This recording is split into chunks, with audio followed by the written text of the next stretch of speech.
A heavy rainfall blankets a lapis blue sky. The small Isle of Mosta holds a monastery in a small village. Merchants heading in and out of the busy docks, buying paper, sugar, and wool from the small but bustling market. The surrounding area held small villages in the collapsed ruins of the once great city of Cherbourg, now fallen into utter ruin. The walls had crumbled over many years, and not a single building in the city stood fully intact. The kingdom of VIII had fallen 46 years ago. Its towns now claiming autonomy after the capital collapsed. Like rats ripping flesh from a carcass, the petty kings and lords clashed over small chunks of former Icenic territory. The neighboring Francois had also been afflicted by this ideological disease. Northern lords claiming independence from the Franconian crown, King Louis VIII rallied an army of Parisians marched against the nobles whom wished to secede from his domain. The petty Franconian nobility rallied their armies together and met the king at the river Lieval. The rebel forces seized the plain in front of the bridge and watched as the king's troops marched onto the bridge. Horns were blown. The rebels charged the bridge as the Francois attempted to cross. Shields slammed against each other, iron cleaving against bone and wood. The Franconian loyalists were sufficiently held on the structure. The rebels then set fire to a leg of the bridge. The fire would spread across the bottom of the structure, flames licking at the loyalists like the devil's fingers. The planks would collapse, giving way to the whole thing, Franconian loyalists falling into the river below. The heavily armored Francois, unable to raise their shields in defense, were pierced with arrows. Screams and the clangs of armor being pierced by arrows are heard throughout the battle. The heavily armored Franconian corpses sinking to the bottom of the river. The battle drew so much blood from those involved in it, the river became thick with red haze.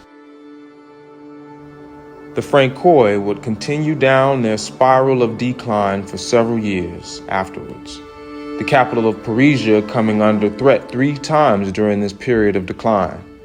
The rest of the world, excluding Crimsonian domains in northern Gallia, had been in steady decline, softened by decades of peace. The nations had weak militaries and wouldn't be prepared for invasion. Since the barbarian migrations of the late 900s, the ancient peninsula of Italica, once the capital province of the empire, now fell into ruins. The buildings like echoes of a bygone era. The days of a united empire were over.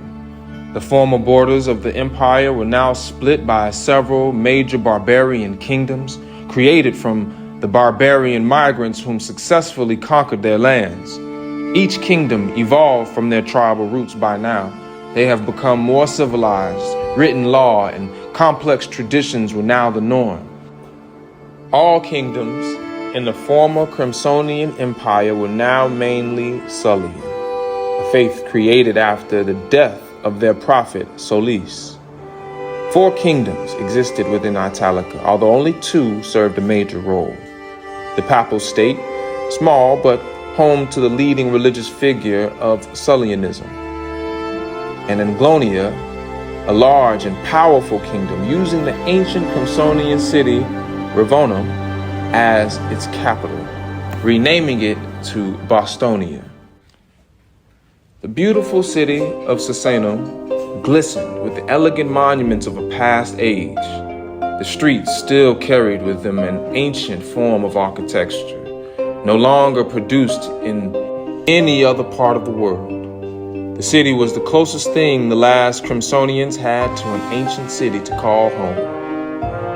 The clacking of hooves on the stone streets could be heard as traders came to sell their items. The city had become a city of wealth.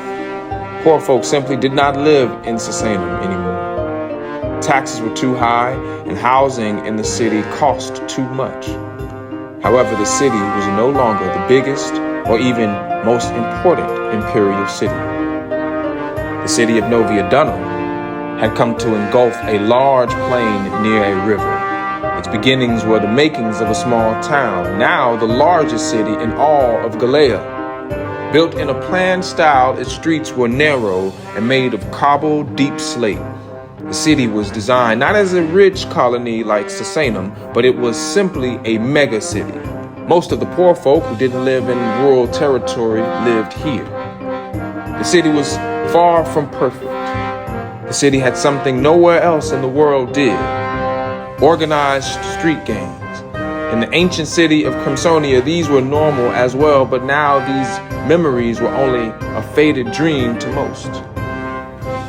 A Crimsonian hadn't ruled the city since 200 years ago. Novia Dunham had a proper sewer system, the second one the Crimsonians had ever built. It was something no other nation could even conceive of constructing, let alone create. Crimsonians did indeed keep one trait of their ancestors: architectural prowess. The base of Novia Dunham houses were commonly made of red and white dyed terracotta, their walls made of calcite, windows of wood, and roofs of brick. As you walked through the massive city, you would come to observe massive structures made of mud bricks and wood. These were apartment complexes. They served as the primary mode of housing. The chambers were generally quite cramped, unlike any other nations in the domains of the Crimsonian crown. You had to get permits to own items like a furnace, not to mention the lack of space in the living quarters of most Novia Dunhams. This would result in thermopolium sprouting up around the city. Small restaurants attached to the front of the home. These would be the primary food source of the lower classes in the city. 10 years later, the city had grown again. The Emperor Constantine III declared the city Nova Crimsonia, and then declared Imperia Resurrectora, restoration of empire. After this, he would march on the battered and war-torn Icenicia, crushing their feeble army in one foul strike, sieging the tattered remnant of a capital the Icenicans called Cherbourg, taking it in 2 days. The 9th Legion then reformed the Legionnaire, its pants now a beautiful shade of light burgundy, its boots now with grayish white laces. The military of the Crimsonian Empire was by far the most advanced. In other nations, the armies were just citizens of that nation, armed with weapons called to war. In Crimsonia, you had to apply. You would have to state what city, town, or village you were from, your name, and the type of soldier you wanted to be: archer or light infantry. Not to mention, after the soldiers were trained heavily, forced to memorize the sounds of different command horns, assault hills, and one-on-one duels, this would make the Crimsonian military the most powerful and disciplined force in the world. The empire, although still culturally Crimsonian, the cities and even countryside were dominated by non-Crimsonian populations. These cultures had influenced the empire heavily.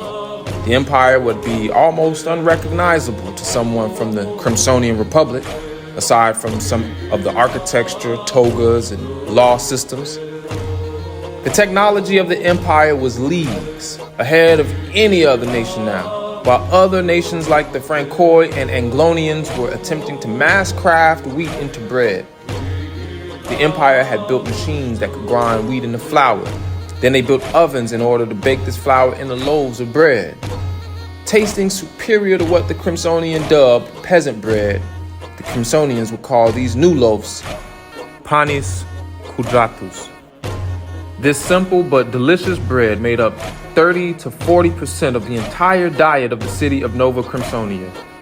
The Crimsonian military was no less advanced. The Crimsonians had made helmets with cheek guards, the famed lorica hamata, Crimsonian chainmail tunics, and they had even produced darts called plumbata. These would pierce enemies and slow them heavily, excellent for capturing and killing fleeing enemies, and also used to slow enemy advance. They also produced some of the most durable pickaxes and shovels for their legionnaires. All this held in a scrina, a type of box that legionnaires carried with them. Even more advanced goods were produced by the small blacksmiths, artisans, and item smiths of the city. Legionnaires commonly purchased lyres for entertainment whilst being on campaign. They would also wear them to hide in bogs and rivers, as the lyres were made of turtle shells and copper. Turtle shells, if placed upon the head, helped you breathe. The lyre actually improved this natural quality. The armies of Crimsonia were then organized into legions. The 2nd and the 9th were all that remained by now. However, the empire had promised to create new ones after the empire's population grew. The year was 1013. The Jolkins, as they were called, appeared on the border, unknown to the Western world. The Francoi, spotting them, would send a message back to Parisia, hoping that the knights, or at least infantry, would be sent from the capital. Then the Jolkins invaded, seizing the village of Westeron and absolutely destroying it, encircling the city of Sanatorum, trying to cut off any supplies from the city and set up siege camps. The Franconians would send an army, which would be absolutely and utterly crushed. The Jolkins would then move back to encircle the city. The Jolkins would then launch 2 armies forward, encircling the entire city wall. They would assault the wall and breach it, Jolkins pouring into the city and sacking it. This would lay the groundwork for Jolkin forces to capture the entire eastern half of Francois.